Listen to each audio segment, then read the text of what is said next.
आज चर्चा के विषय के तहत हम सभी लोग नाजीवाद तथा एडॉल्फ हिटलर के बारे में चर्चा करेंगे। नाजीवाद क्या है और एडॉल्फ हिटलर नाजीवादी व्यवस्था के माध्यम से कैसे शासन किया, इन्हीं प्रश्नों पर आज हम लोग विचार विमर्श करेंगे। पहले जाने नाजीवाद क्या है और एडॉल्फ हिटलर की शासन प्रणाली कैसी है। जिस प्रकार प्रथम विश्व युद्ध के बाद यूरोप के देश इटली में फांसीवादी व्यवस्था का उदय हुआ, उसी प्रकार जर्मनी में नाजीवादी व्यवस्था ने जन्म लिया। दोनों सैन्य व्यवस्थाएं सैन्यवाद पर आधारित थी। दोनों व्यवस्थाओं में उग्रता के तत्व थे। दोनों व्यवस्थाओं में एक व्यक्ति की शासन प्रणाली पर बल दिया जाता था। लेकिन नाजीवाद में और फांसीवादी व्यवस्था में कुछ मूलभूत अंतर है। पहले तो जाने नाजीवाद क्या है। पिछले दिनों हम लोगों ने फांसीवाद के बारे में अध्ययन किया था। आज हम लोग पहले जाने नाजीवाद क्या है। नाजीवाद को इंग्लिश में नाजिज्म कहा जाता है, NAZISM, जो नाजी शब्द से निकला है, NAZI, और नाजी का आशय होता है नस्ल। यानी नाजीवाद क्या है? नाजीवाद उस विकृत राष्ट्रवाद का नाम है जिसमें नस्ल की श्रेष्ठता के तत्व हों, एक व्यक्ति की शासन प्रणाली पर जोर हो, एक नेता एक चिन्ह पर विश्वास करता हो, जिसमें उग्रता के तत्व हो और उग्रता के साथ साथ सैन्यवादी तत्व हो। यानी नाजीवाद उस विकृत राष्ट्रवाद का नाम है जिसमें नस्ल की श्रेष्ठता, एक व्यक्ति के शासन, एक राष्ट्र एक चिन्ह की धारा में विश्वास और उग्रता और सैन्यवाद के तत्व हों, ऐसी व्यवस्था नाजीवादी व्यवस्था कहलाती है। नाजीवादी व्यवस्था का उद्भव प्रथम विश्व युद्ध के बाद एडॉल्फ हिटलर के द्वारा जर्मनी में की गई थी। नाजी और उसी प्रकार फांसीवादी भी व्यवस्था प्रथम विश्व युद्ध के बाद इटली में आई थी। नाजी और फांसीवाद में कुछ समानताएं, कुछ मूलभूत अंतर है। समानता यह है, नाजीवाद और फांसीवाद दोनों सैन्यवाद पर विश्वास करते हैं। नाजी और फांसीवाद दोनों एक व्यक्ति के शासन प्रणाली पर विश्वास करते हैं। नाजी और फांसीवाद में दोनों में उग्रता के तत्व हैं। इसकी समानताएं हैं, परंतु कुछ विषमताएं भी हैं, कुछ मूलभूत अंतर भी हैं। वह मूलभूत अंतर क्या है? नाजीवाद नस्ल की श्रेष्ठता पर बल देता है, जबकि फांसीवाद सिर्फ अपनी विचारधाराओं पर बल देता है। यानी कह सकते हैं नाजीवाद में नस्ल की श्रेष्ठता के तत्व होते हैं, फांसीवाद में ऐसा नहीं होता है। दूसरा मूलभूत अंतर है, नाजीवादी लोग चर्च को नहीं मानते हैं, जबकि फांसीवादी लोग चर्च की सत्ता में विश्वास रखते हैं। और जो तीसरा है फांसीवादी लोग नाजीवादियों के अपेक्षा उदार होते हैं। यानी यह कुल मूलभूत अंतर है। अब प्रश्न उठता है, एडॉल्फ हिटलर ने इस व्यवस्था के माध्यम से कैसे शासन किया। देखिए, और यह व्यवस्था कैसे उभरी, जर्मनी में कैसे आई। हम पहले जाने एडॉल्फ हिटलर के बारे में। एडॉल्फ हिटलर जर्मनी का एक क्रूर तानाशाह था और विश्व इतिहास में उसे सबसे गलत कार्य यहूदियों के नरसंहार और द्वितीय विश्व युद्ध के लिए जिम्मेदार माना जाता है। यानी एडॉल्फ हिटलर एक ऐसा शासक था जिन्होंने 1933 से 1945 तक जर्मनी पर एक छत्र राज किया और जर्मनी में नाजीवादी व्यवस्था के पालन पोषण में उसकी अहम भूमिका रही। अब प्रश्न उठता है, एडॉल्फ हिटलर के बारे में, उन्होंने फांसीवादी व्यवस्था का किन परिस्थितियों में उदय किया। एडॉल्फ हिटलर कौन था? एडॉल्फ हिटलर के बारे में अभी हम लोग चर्चा कर रहे थे, वह क्रूर तानाशाह था। और एडॉल्फ हिटलर नाजीवादी व्यवस्था के माध्यम से 1933 से 1945 तक शासन किया। अब प्रश्न उठता है, नाजीवादी व्यवस्था का उद्भव कैसे होता है? नाजीवादी व्यवस्था के उद्भव के पीछे सबसे बड़ा कारण था, प्रथम विश्व युद्ध के बाद मित्र राष्ट्रों ने जिस प्रकार से वर्साय की संधि की वह जर्मनी के साथ, यह अत्यंत अपमानजनक था। वर्साय की संधि यूरोप नहीं विश्व के इतिहास में एक अपमानजनक संधि थी। यह 28 जून 1919 को मित्र राष्ट्र और जर्मनी के मध्य होती है। वर्साय की संधि के द्वारा मित्र राष्ट्रों ने अपने विजय के नशे में जर्मनी के ऊपर सैनिक आर्थिक प्रतिबंध तो लगाए ही, और जर्मनी की भौगोलिक सीमाओं में परिवर्तन किया। यानी हम वर्साय की संधि को जाने के, वर्साय की संधि जो थी यह 28 जून 1919 को होती है। इसके प्रावधान कुछ इस प्रकार हैं। पहला प्रावधान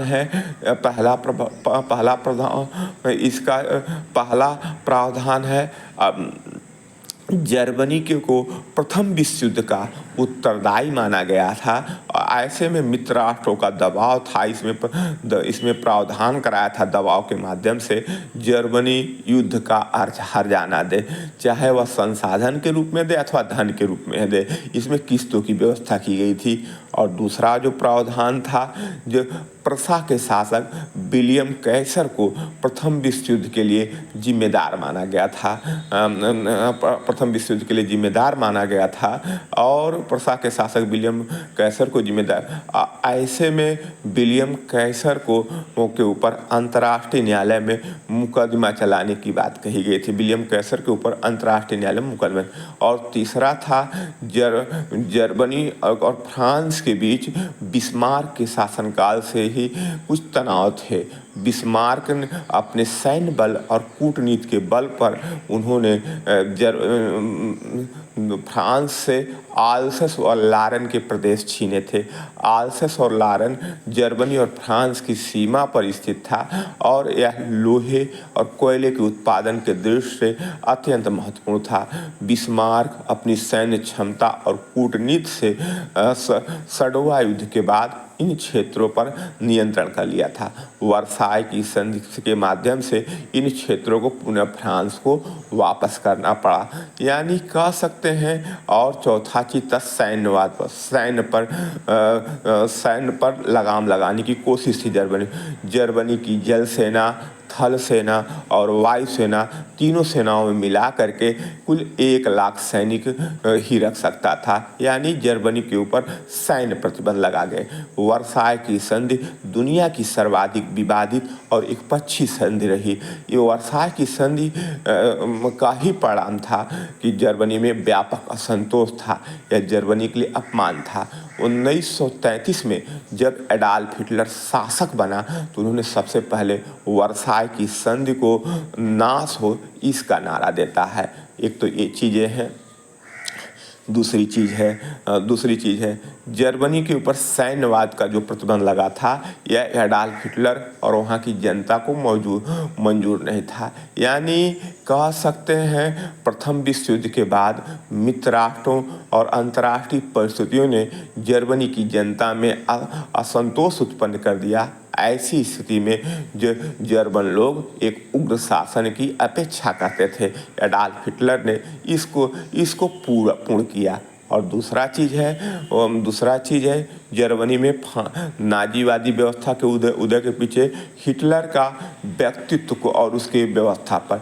एडॉल्फ हिटलर का व्यक्तित्व कैसा था? एडॉल्फ हिटलर 20 अप्रैल 1889 को ऑस्ट्रिया के समीप ब्रूनो शहर में इसका पैदा होता है। और एडॉल्फ हिटलर की शिक्षा दीक्षा वो प्रसा विश्वविद्यालय से होती है। उसके बाद प्रथा विश्वविद्यालय शिक्षा ग्रहण करने के बाद वह राष्ट्रीय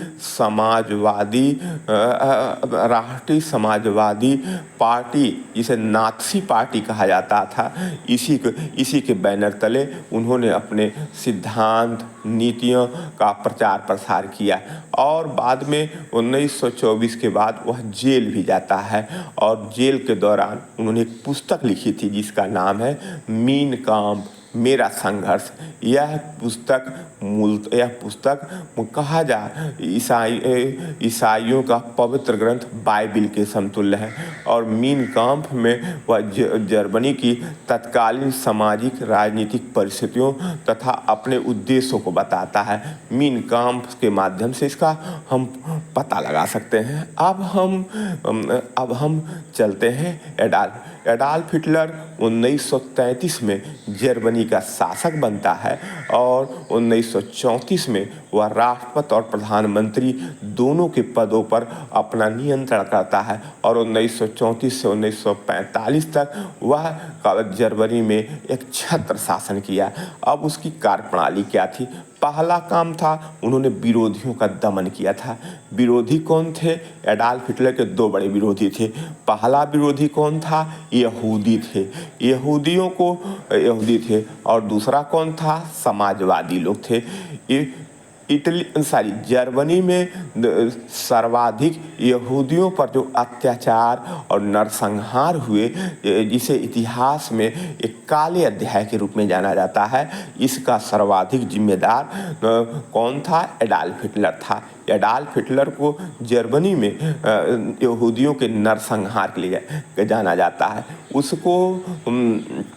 एडॉल्फ हिटलर का मानना था जर्मनी का निर्माण प्रोटेस्टेंट अथवा आर्यों ने किया है और यहूदी जर्मनी की जनता पर बोझ हैं। उन्होंने बड़े पैमाने पर यहूदियों का नरसंहार कराता है।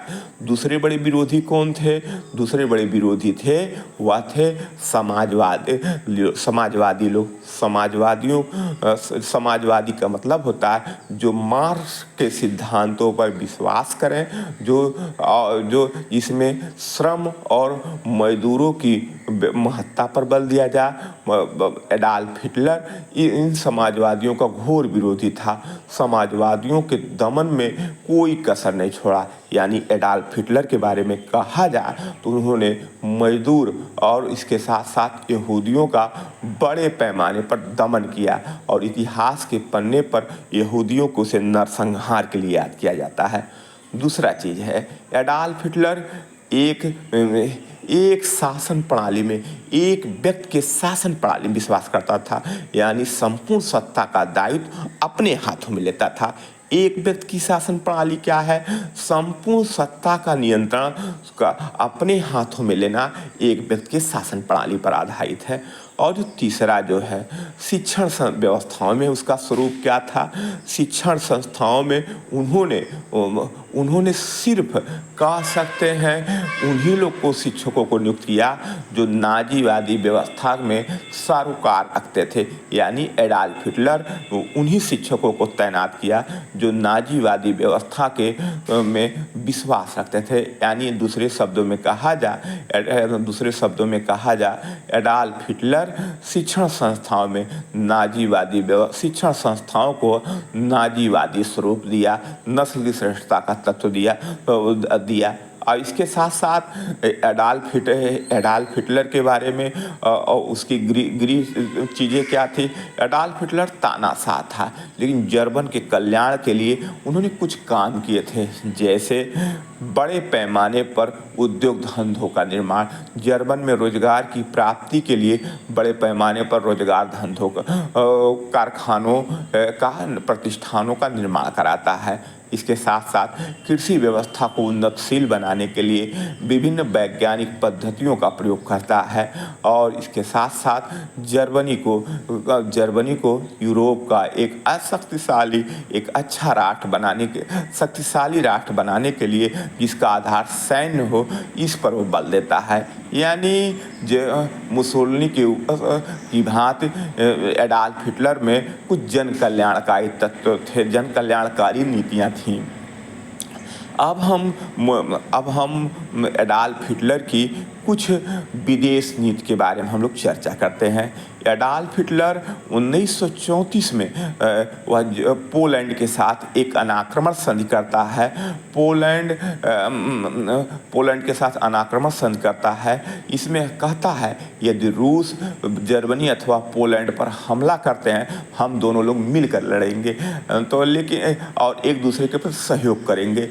यह पहला एडॉल्फ हिटलर का ये विदेश नीति का तत्व था। लेकिन इसमें कुछ इसी संधि का वह उल्लंघन 1 सितंबर 1939 को करता है और स्वयं जर्मनी की सेनाएं एडॉल्फ हिटलर के नेतृत्व में पोलैंड पर हमला करती हैं। यहीं से सेकेंड वर्ल्ड वार का शुरुआत होती है, यानी सेकेंड वर्ल्ड वार की शुरुआत यहीं से होती है। दूसरी चीज़ है हम जानते हैं एडॉल्फ हिटलर राष्ट्रसंघ की सदस्यता को अलग हो जाता है। 1933 में शासक बनने के बाद वह राष्ट्रसंघ की सदस्यता को त्याग देता है और राष्ट्रसंघ के नियम कार्यक्रमों में भाग नहीं लेता है। और तीसरा चीज़ है जर्मनी में तीसरा काम अनिवार्य जो सैन्य प्रतिबंध था उसको उन्होंने समाप्त कर दिया। ये तीसरी चीज़ है। और जो चौथी चीज़ है वर्साय की संधि का नाश हो इसका नारा देता है और वर्साय की संधि के प्रावधानों को मानने से इनकार कर देता है। चौथी चीज़ है। और पांचवी जो चीज़ है वह इटली और इसके साथ साथ जापान के साथ एक संधि करता 1936 ईस्वी में, जिसे इतिहास के पन्ने पर रोम टोक्यो बर्लिन धुरी के नाम से जाना जाता है। इसका मुख्य उद्देश्य था एडॉल्फ हिटलर के कार्यों को सही ठहराना और दूसरा 1917 की रूस की बोल्शेविक क्रांति के बाद जिस तरह दुनिया में समाजवाद का प्रचार प्रसार हो रहा था उस व्यवस्था को रोकना था। यानी आप कह सकते हैं एडॉल्फ हिटलर जो रोम बर्लिन टोक्यो धुरी का निर्माण किया इसका मुख्य उद्देश्य कह सकते हैं अपने सैन्यवादी या गतिविधियों को सही ठहराना और सोवियत संघ की बोल्शेविक क्रांति के बाद रूस की बोल्शेविक क्रांति के बाद जिस तरह दुनिया में समाजवाद का प्रचार प्रसार हो रहा था उसको रोकना था। और इसके साथ साथ एडॉल्फ हिटलर ने के बारे में और कुछ मूलभूत बातें हैं। एडॉल्फ हिटलर यह जर्मनी का क्रूर तानाशाह था जो नाजीवादी अथवा नात्सीवादी व्यवस्था में विश्वास रखता था और यह नाजीवादी व्यवस्था का पोषक था। नाजीवाद नस्ल की श्रेष्ठता, एक व्यक्ति की शासन प्रणाली, उग्रता, सैन्यवाद, एक राष्ट्र एक चिन्ह पर विश्वास करने वाली विकृत राष्ट्रवादी व्यवस्था है। और एडॉल्फ हिटलर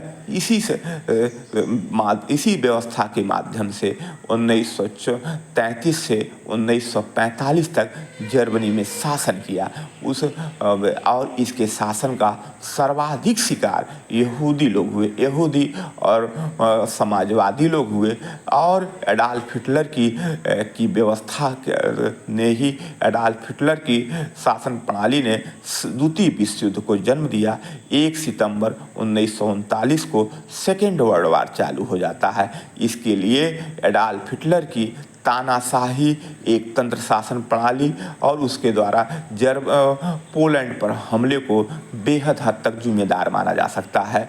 यानी एडॉल्फ हिटलर के द्वारा उत्पन्न जो व्यवस्थाएं थीं यह राष्ट्रसंघ को सीधे चुनौती देती हैं। यानी आप कह सकते हैं एक तंत्र शासन प्रणाली सैन्यवाद की व्यवस्था ने जो बीजारोपण प्रथम विश्व युद्ध के बाद की यूरोप के देशों में किया, खासतौर से इटली और जर्मनी में, यह राष्ट्रसंघ के वजूद को समाप्त करता है या राष्ट्रसंघ के वजूद को समाप्त करता है। यही परिस्थितियां द्वितीय विश्व युद्ध को जन्म देती हैं। यानी एक तंत्रात्मक शासन प्रणाली, बढ़ते साम्राज्यवाद और सदस्य देशों के बीच जो चुनौतियां हैं, तनाव हैं, उनको राष्ट्र संघ के द्वारा हल करने में विफल रहना और कह सकते हैं दुनिया में साम्राज्यवाद के विस्तार की परिस्थितियां ने द्वितीय विश्व युद्ध को जन्म दिया। यानी द्वितीय विश्व युद्ध के पीछे वर्साय की संधि के प्रावधान और इसके साथ साथ दुनिया के देशों में, खास तौर से इटली और जर्मनी में एक तंत्रात्मक तथा सैन्यवादी शासन व्यवस्था और जर्मनी के द्वारा पोलैंड पर हमला, यह द्वितीय विश्व युद्ध के मार्ग को प्रशस्त करता है।